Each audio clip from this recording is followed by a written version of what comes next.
Hey everyone, my name is Dustin, and in today's video I'm going to walk you through the improved storyboard section in Storyboarder.ai, including all the powerful features we've added recently. Let's dive right in. As you can see here, we already have a sample storyboard loaded, complete with consistent art style and characters. So what you can do with this? First up, you can duplicate or delete your shots at any time. Just head to the icons above the image. Click the duplicate icon to create a new copy of a shot you can continue editing. Or hit delete to remove a shot you no longer need. Even better, you can simply drag and drop your shots into a different order right here in the timeline. Super intuitive. Now let's talk about the buttons below the image.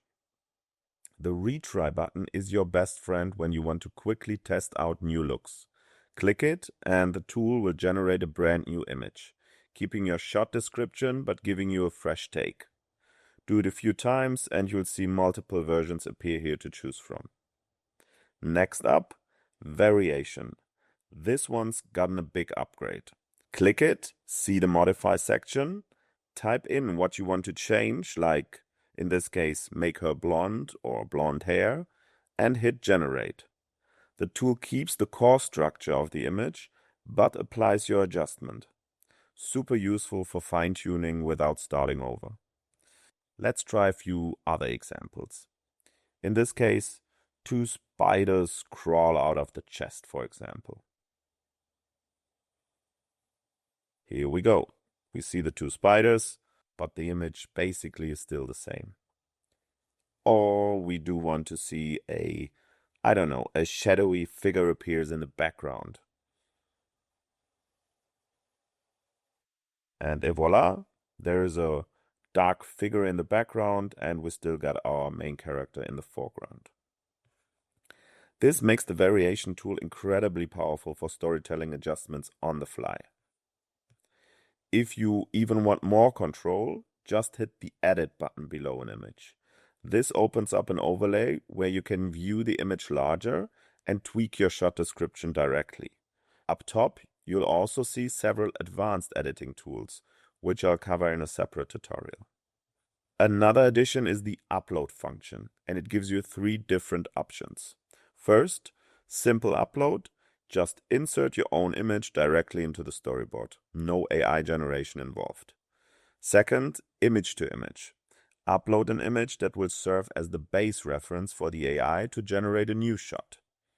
And third option is sketch to image, where you can upload a rough sketch or scribble and the tool turns it into a full AI generated scene.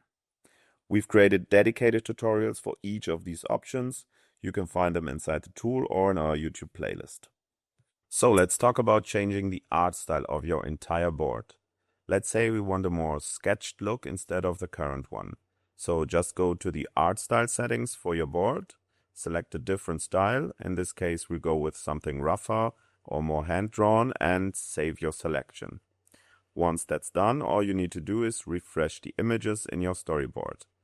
The new style will be applied across all your shots, giving your board a fresh, consistent new look. This is super handy if you're testing different visual directions or if you want to match a director's or client's preferred style. So from the storyboard view, you can also, of course, access the character editor to adjust your characters anytime. There is a separate tutorial on that as well. And once you're happy with everything, just click Export to download your storyboard in different sizes and formats depending on your needs. One last cool feature, every shot has a small camera icon.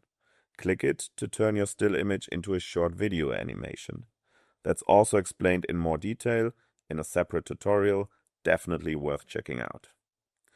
So that's it for this walkthrough of the updated storyboard section.